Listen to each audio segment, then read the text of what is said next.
মালয়েশিয়ার রাস্তাগুলা আপনার নদীর যে ঢেউ থাকে উঁচা নিচু এরকম।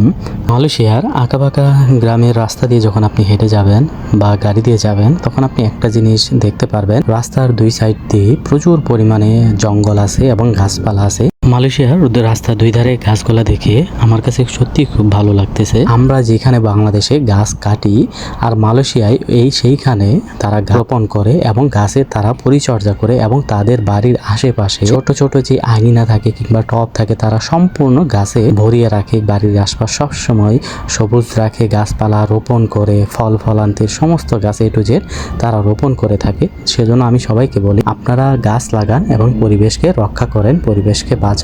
তো দেখতে পাচ্ছেন আমি এখন যাচ্ছি মালয়েশিয়ার একটি ব্রিজের উপর দিয়ে। তো এই ব্রিজের উপর দিয়ে আমি দেখাচ্ছি আপনাদেরকে যে দেখেন মালয়েশিয়ায় অনেক বড় বড় বিশাল পাম বাগান আছে, আর এই পাম বাগানগুলা দেখতে কিন্তু খুবই সুন্দর লাগে, ঠিক একদম খেজুর গাছের মতো। আর মালয়েশিয়ার সবচেয়ে যেটা আশ্চর্য একটা জিনিস, সেটা হচ্ছে মালয়েশিয়ার রাস্তাগুলা আপনার নদীর যে ঢেউ থাকে উঁচা নিচু এরকম। আর এরকম হওয়ার প্রধান কারণ হচ্ছে আপনার তারা পাহাড় কেটে কেটে তারা রাস্তাগুলা তৈরি করে থাকে। আর এই পাহাড় কেটে কেটে রাস্তা তৈরি করার কারণে তাদের রাস্তাগুলো একটু উঁচা নিচা এরকম ঢেউ হয়ে থাকে। এবং মালয়েশিয়ানরা সবসময় একটা জিনিস লক্ষ্য করে, সেটা হচ্ছে তারা ট্রাফিক নিয়ম